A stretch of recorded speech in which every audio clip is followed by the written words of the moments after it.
Welcome to episode 356 of the Brainy Business, Understanding the Psychology of Why People Buy. Today's episode is all about pricing strategy. Ready?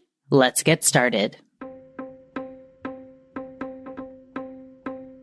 You are listening to the Brainy Business Podcast, where we dig into the psychology of why people buy and help you incorporate behavioral economics into your business, making it more brain-friendly.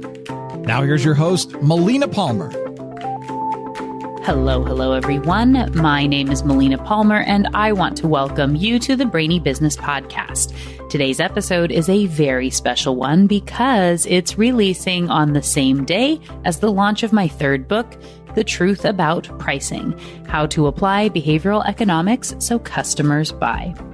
I have been talking about pricing strategy for a long time.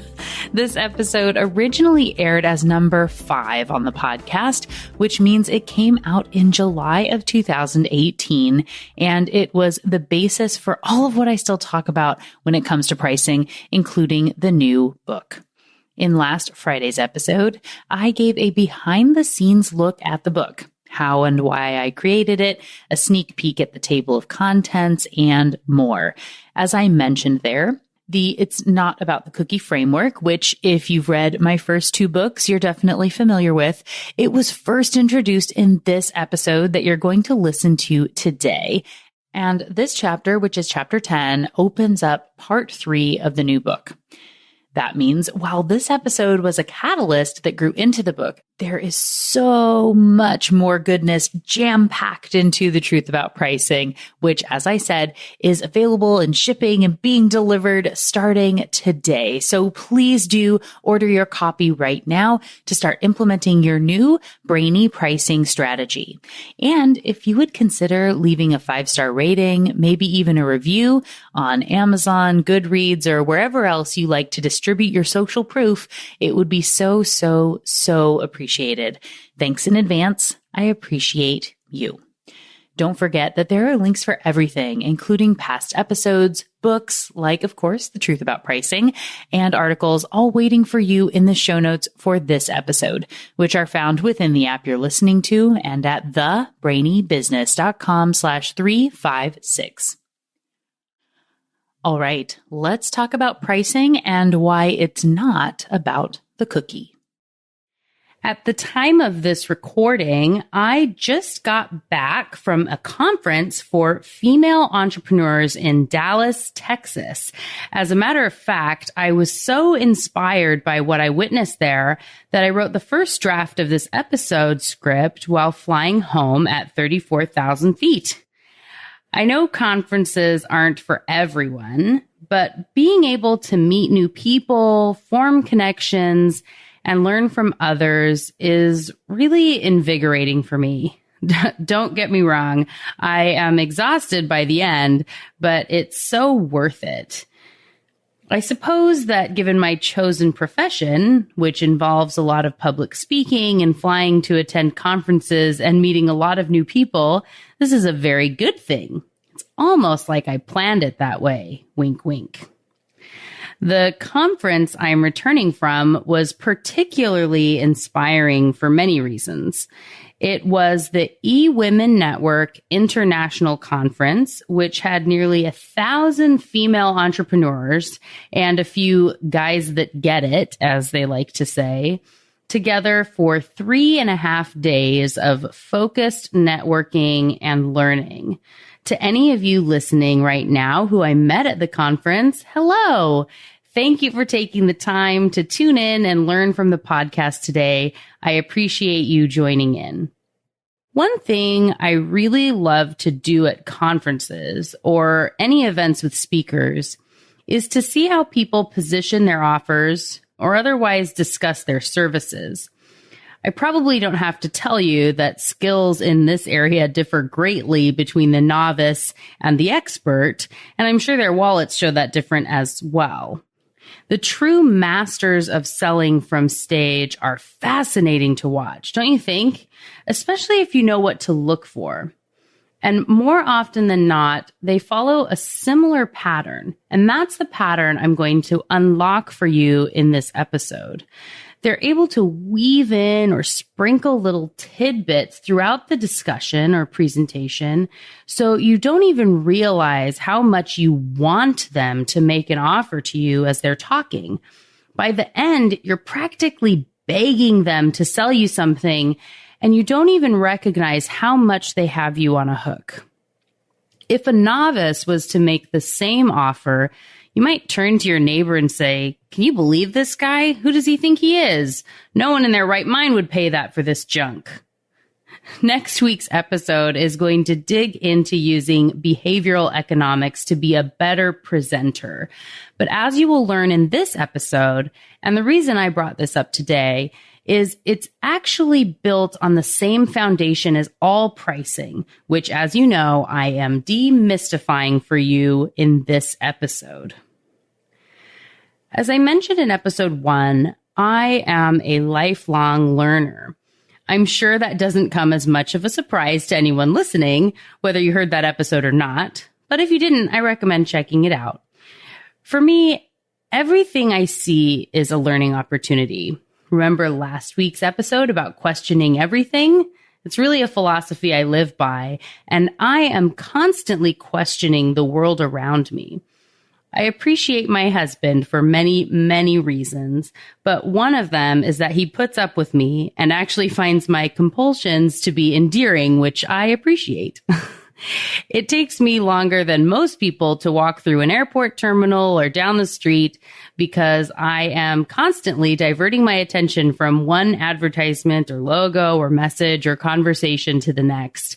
I often stop to take pictures and make notes in my phone for future episodes, blog posts, video ideas, or I might even stop and take a few minutes to do a quick live video in the Brainy Business Facebook page if we're not in too much of a hurry.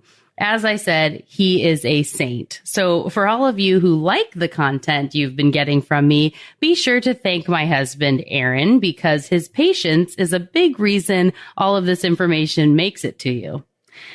While I'm someone who stops and consciously evaluates all these items, I still don't know all of what my subconscious is taking in while I'm engrossed in an interesting advertisement. Similarly, even though you don't stop and take a picture of an unusual sign in the airport or at a restaurant, it doesn't mean your subconscious isn't evaluating it. Remember, everyone, 99% of your brain's processing is subconscious. It's looking at all the messaging around you. A lot of it is selling you things, and deciding when to stop and flag your conscious brain with an, "Oh my gosh, we need that" message. This can be done through a witty line, an interesting picture, or a scent. Have you ever walked past a bakery and found yourself eating a gooey chocolate chip cookie just a few minutes later? You might not have planned on spending $3.25 on a giant cookie, and in reality, it's overpriced when you think about the ingredients and baking them at home, but it was there and your subconscious wanted it now. And that's a selling technique. Just like presenters on a stage, television commercials or in print advertisements, messaging on your website, or a pricing sheet, it's not a coincidence that you can smell the cookies halfway around the block. You might think it's just a result of the baking process. Sorry to burst your bubble, but that is simply not the case. Remember back in episode 2, the top 5 wording mistakes businesses make, when I talked about anticipation?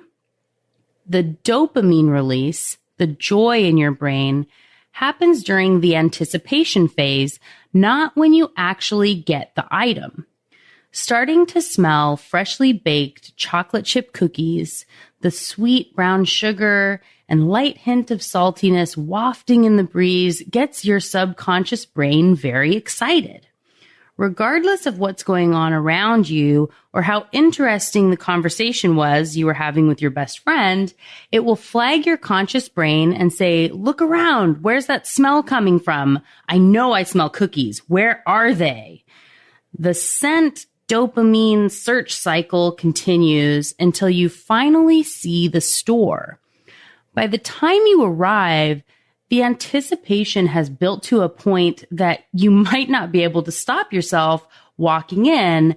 And when you see a line, you may think, whoa, those may be good cookies. People are willing to wait for them. They must be really good.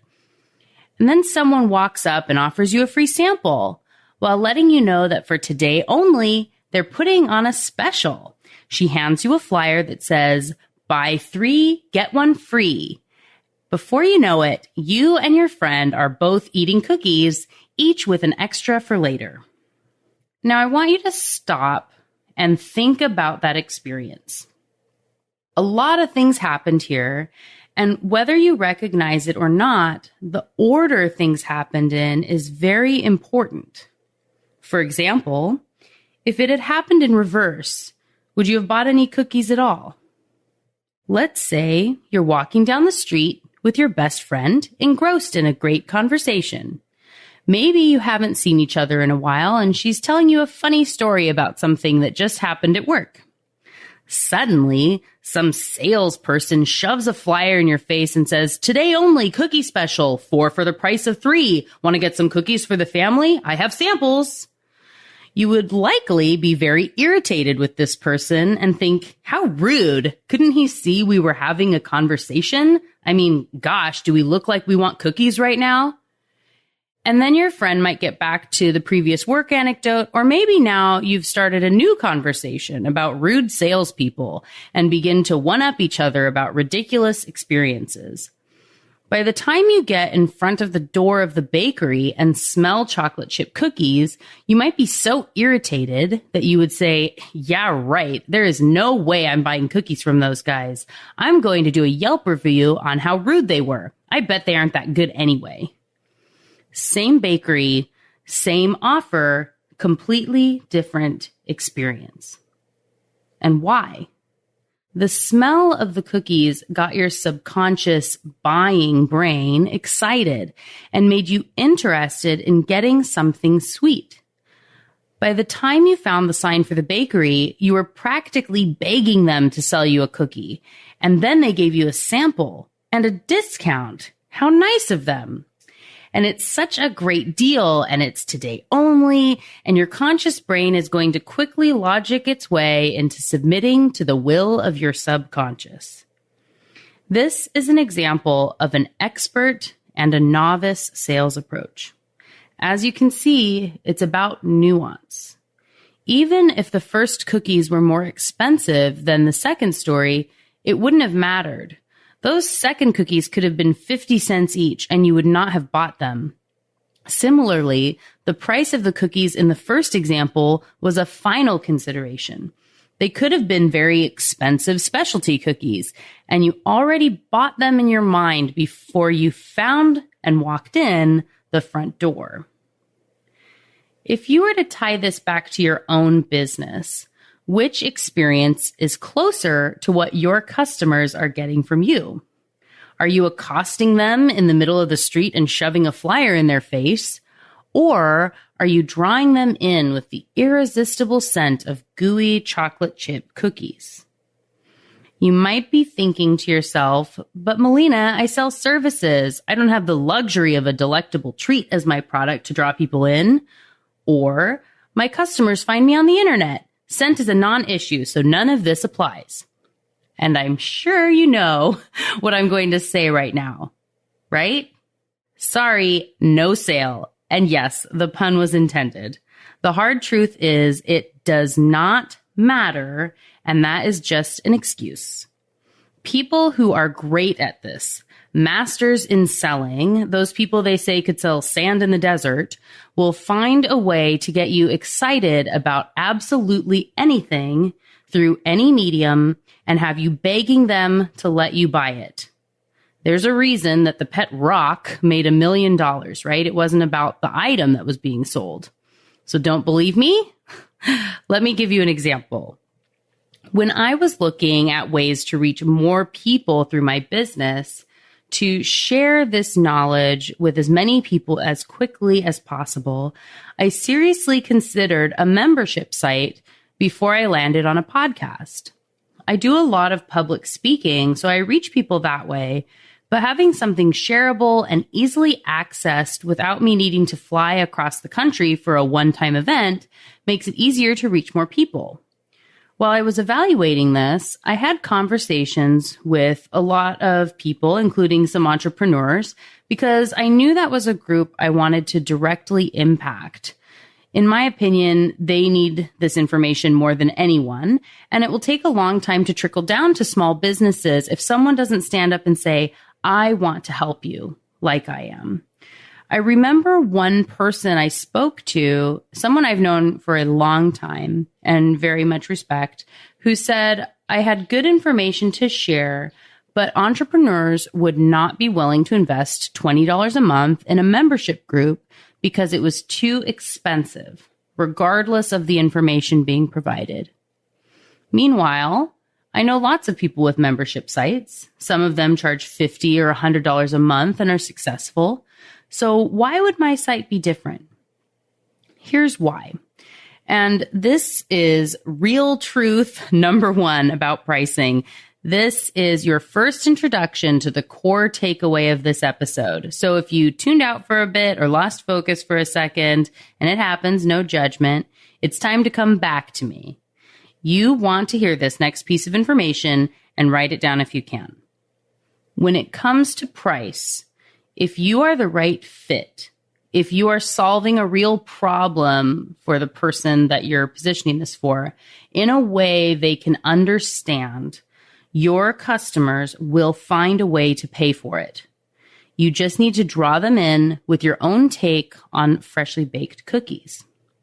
Let me give you an example. The conference I just attended fills its stage with great presenters. They are masters and they know how to sell. In one case, the details of an 8-month coaching program were being outlined, all the perks you get if you sign up before the conference ends, and the whole audience was furiously taking notes or pictures of slides on their phones. When the speaker paused and said, "Are there any questions about all this?" someone in the audience stood up and shouted, "Yeah, how much is it and where do I sign up?" In reality, I actually watched this happen in multiple sessions. People so excited to buy that they would stand and shout, "Where do I sign up?" And these were not inexpensive offerings. I'm talking thousands and in some cases tens of thousands of dollars. Those same entrepreneurs I was told would not be able to afford or invest $20 a month for a program were begging to pay tens of thousands for an 8-month program. As a note, I'm not talking about value or saying there's anything wrong with any of the presenters or their offers or that they're good or not. I'm saying the delivery matters. Regardless of what you're offering and at what price point, I think it's probably true that those same entrepreneurs in that space would not have jumped for joy and begged to pay $20 a month for my membership site because the approach was wrong for my business at the time. People need to understand the importance of behavioral economics and what it really is before they will care enough to take a step that costs them any amount of money, because the scent of the cookies has to come first. Hence, a free shareable podcast. The good news is I have broken down the approach for you into a formula you can replicate no matter what your business is.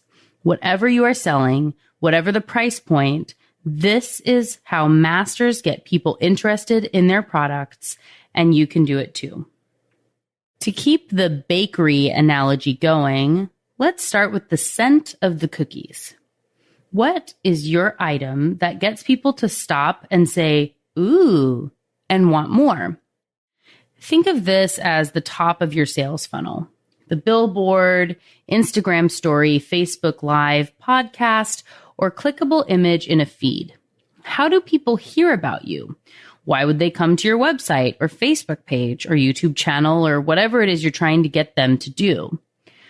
Begging them and shoving logic in their face does not work. Remember the cookie flyer. In that case, you got irritated and shunned the whole establishment. This is also why you can't jump right in with pricing. If you start out with the price and then plan to follow up with a bunch of reasons why it's a good one or why they will like it or what the value is, they will have already tuned you out and moved on, just like that poor kid forced to hand out samples in the street. You need something nearly irresistible to your ideal client. What do they care about? What will draw their subconscious mind in so it's interested enough to flag the conscious and get them to actively look for you and engage when they do find you? It needs to be really, really good to break through the clutter. And remember, scent isn't the only tool at your disposal. After all, we have 5 senses: smell, sight, taste, touch, and sound. Our minds are trained to notice when something is out of the norm, which is why videos in your social media feed will cause you to pause, perhaps only for a second, but that can be all it takes if the video is interesting enough. And once the movement stops you, your subconscious will scan the headline, think, do I care about this? And then you have an opportunity to move them one more tiny step forward. Similarly, a commercial with no sound is surprising and jarring. It's more likely to catch attention, but studies have shown it only helps with retention when it's relevant to the brand message. So make sure whatever tactic you choose is on point with your brand and the ultimate offer you are making. If the brain gets confused, it will dismiss and move on, which can actually be worse in the long run.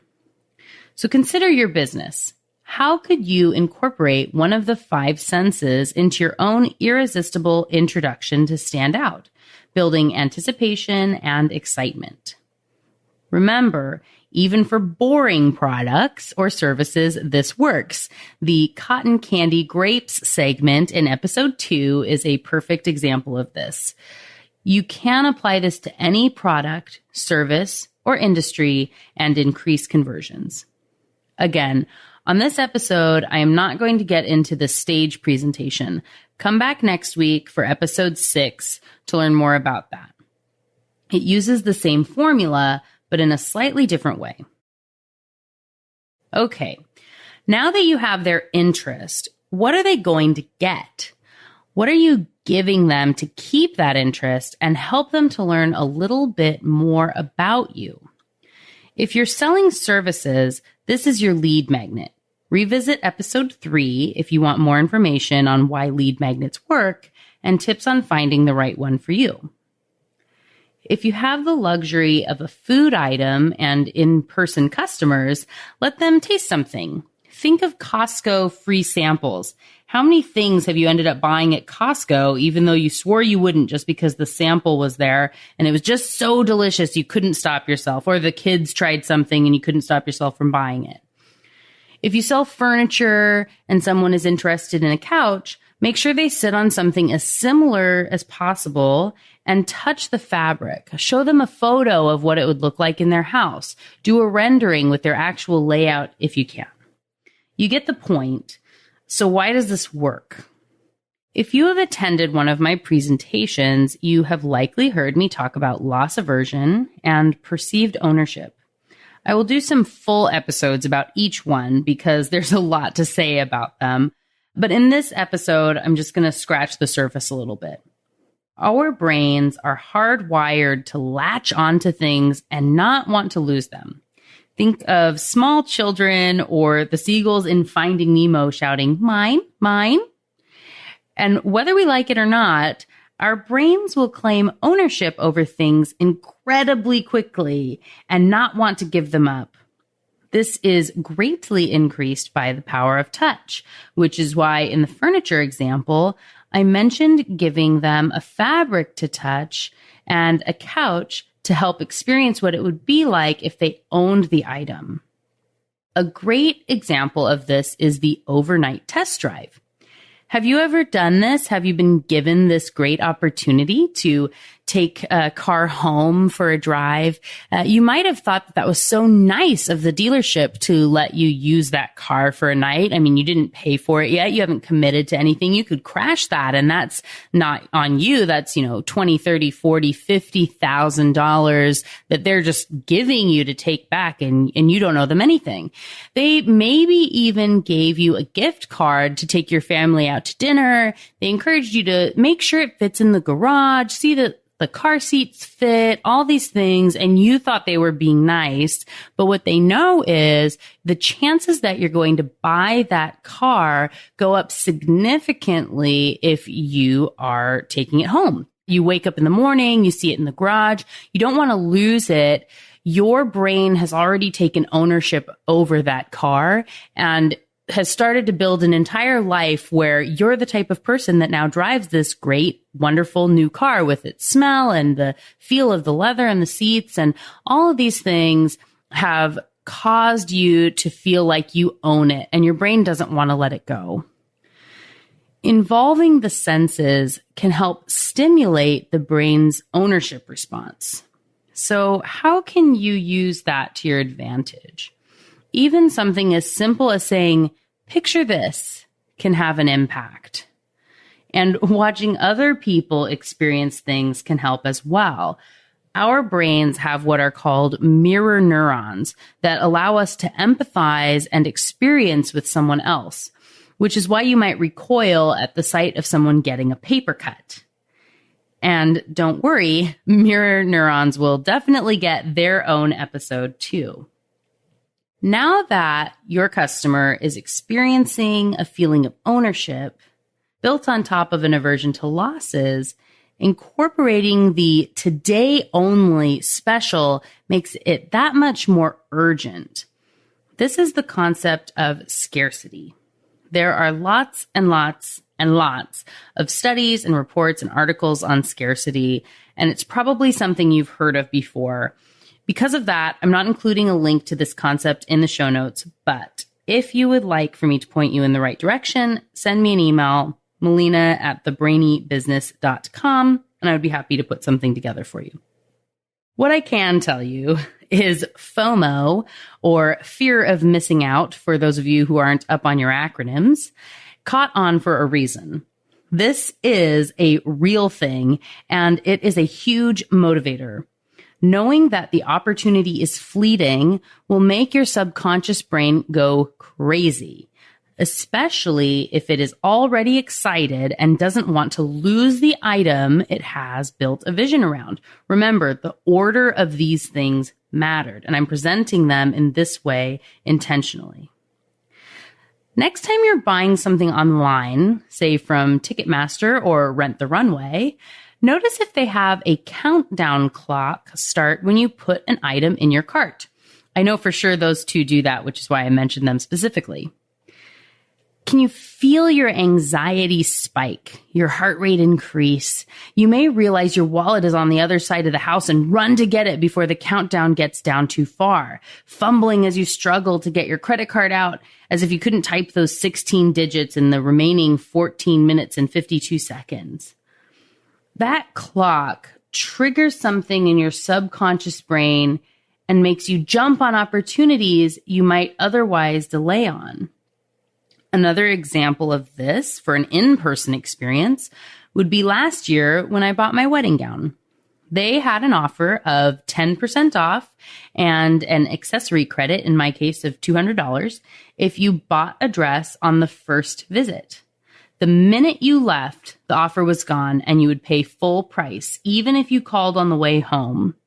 I'm guessing I was not the only one to take advantage of that particular offer.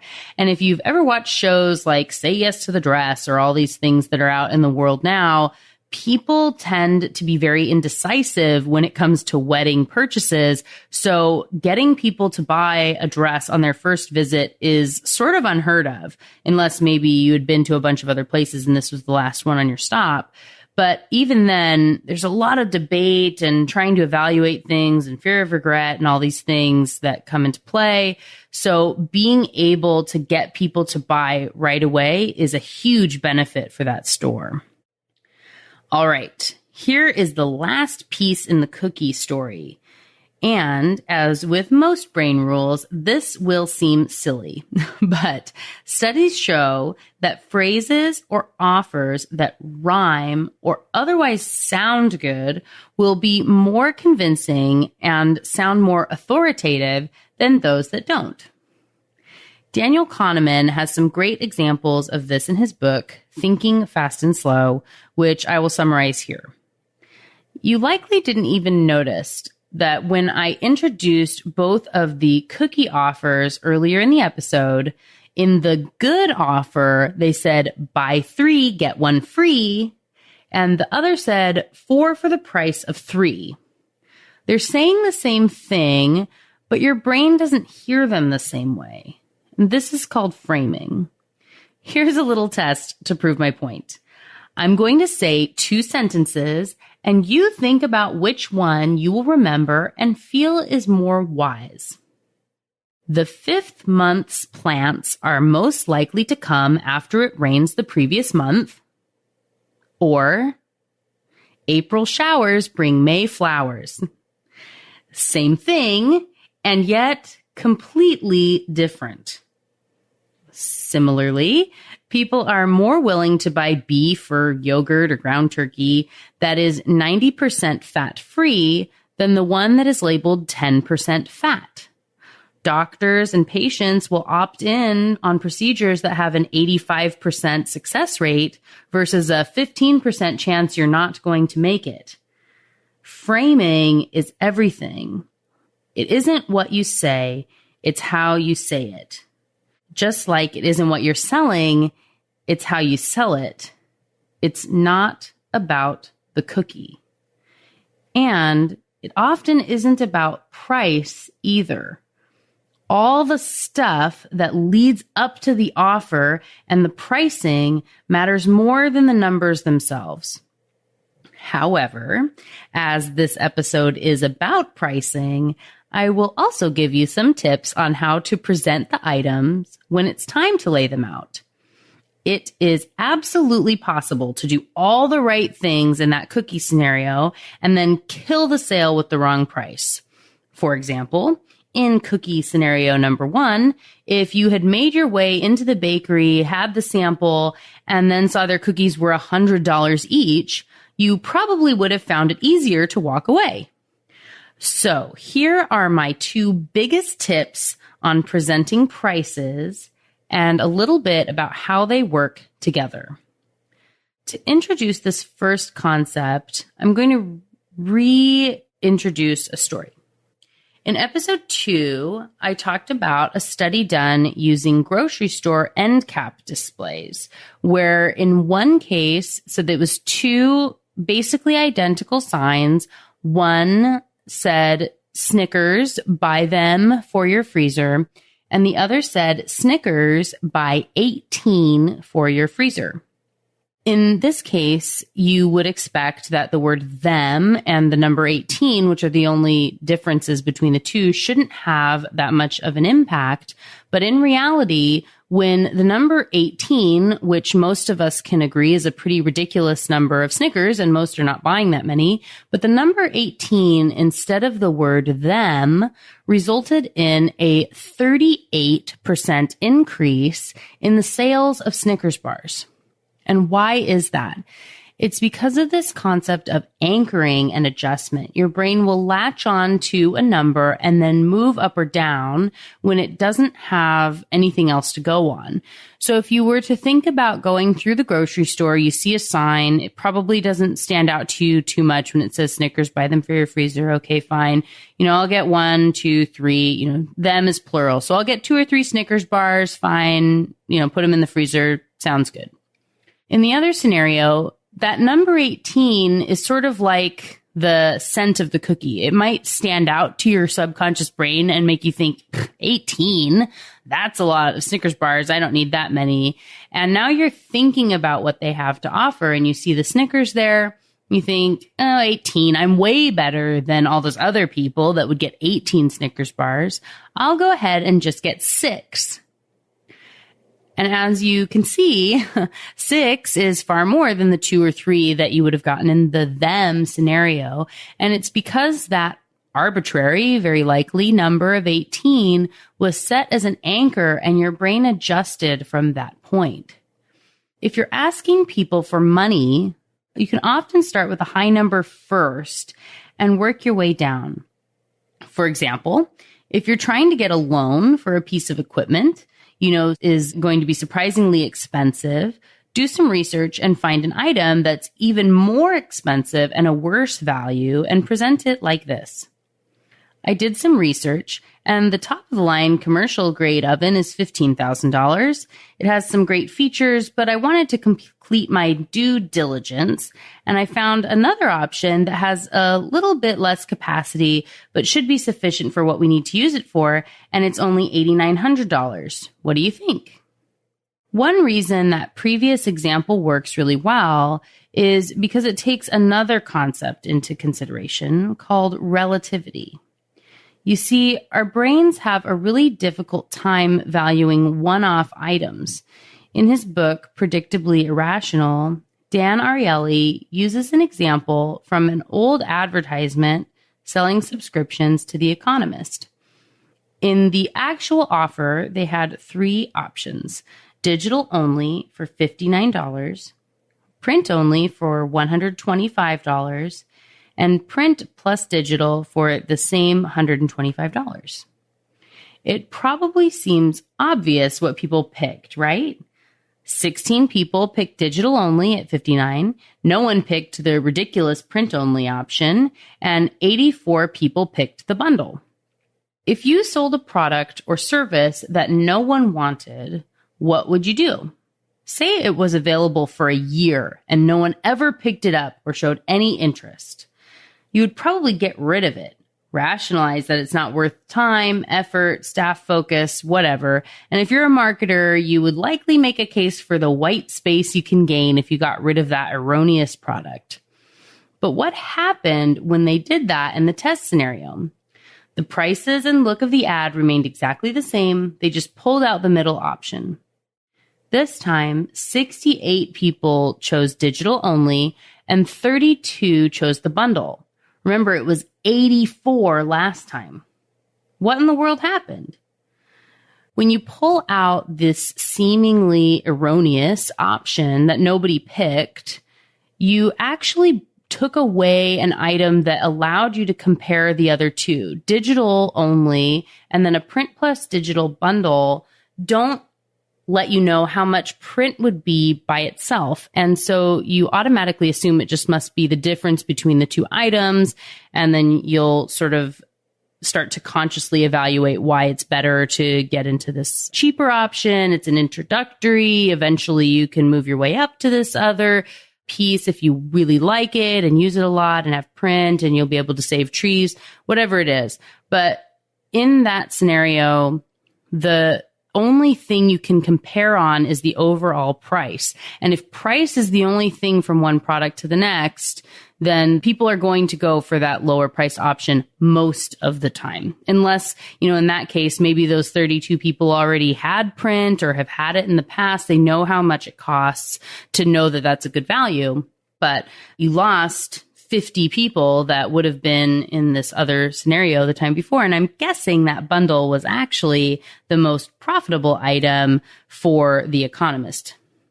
So for you, if you're setting prices in your company, I usually recommend with my clients to provide 3 options, and you build them out in this way. First, start with the thing you actually want people to buy. Pick one item that is your best offer. It should be valuable to them and profitable for you. A win-win item that you would love to sell a lot of. List out all the benefits of it so you have points to use for value comparisons in the future steps. As a note, you're not going to put all these features listed on anything. Again, remember back in episode 2, we don't want to be too boring. We don't want to put too much. But you will want to know that so you can go into step 2, which is building out a decoy. Your decoy item should be very similar to your best offer, but with an obviously worse value. For example, if you wanted to sell an espresso machine and it cost $149, you should put one that's double the size and twice the price next to it on the shelf to make the best offer an obviously better value. Remember, you don't actually want to sell this thing. You should be prepared to offer it if anyone actually wants it, but its purpose in life is to help people realize why the best offer is, in fact, the best option for them. Finally, incorporate a third item that's different from the other two to provide some balance. This could be something that incorporates your anchor, setting a high price to help the best item look even better in comparison, and provide an option for those people who want to get even more from you. So if you offer VIP days or what I call deep dives, these can be included to show some contrast and be there for those who want them, but it's more of an uncommon seller that you'd be excited about when people book, but you know it's not what the bulk of people are going to get from you. In the cookie scenario, they might have had prices listed as $3.25 per each cookie. Buy 3, get 1 free, so it's $9.75 for 4, or $29.25 a dozen. The cost for a dozen is actually the same as if you did 3 of the buy 3, get 1 free packages, but our subconscious brain doesn't do math that simply, and unless you come in for a dozen to begin with, it will actually probably help you adapt to the idea of the price in the featured deal, the buy 3, get 1 free. So $9.75 for 4 cookies doesn't seem as expensive. As you probably realized in this episode, there is a lot going on in the brain, even with the simplest of offers. And even one item being presented incorrectly can throw the whole system off balance. And because the cookie system can be applied to basically every product, service, or offer, there are many nuances to be aware of and little tweaks that can be impactful on each one. In one case, you might want to turn up the scarcity and turn down the perceived ownership, for example. And as you may have noticed in my pricing examples, in the commercial oven example, I use the anchor price first to make the thing you really wanted to get seem more affordable when you're getting budget inside of an organization or something like that. But in the cookie sale, the price of a dozen came at the end. To really do this right, to be a master of selling, knowing the best approach takes a thorough understanding of the principles and how they work together. When you turn up one and dial back another, and this is where I can help you.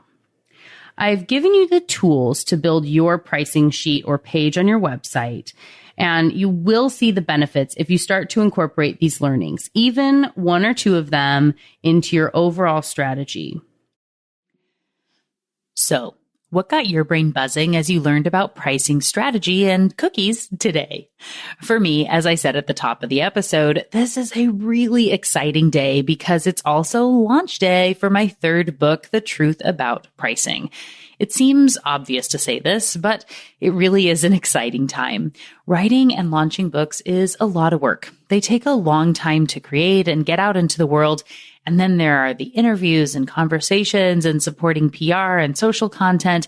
There is just a definite buzz around this time, both leading into the launch of a book and for at least, 30, 60, 90 days after. Speaking of which, if you host a podcast or have a place where I and the book should be featured, be it a magazine or a book club or anything else, maybe you're looking for a speaker to talk about pricing for your group, please do let me know.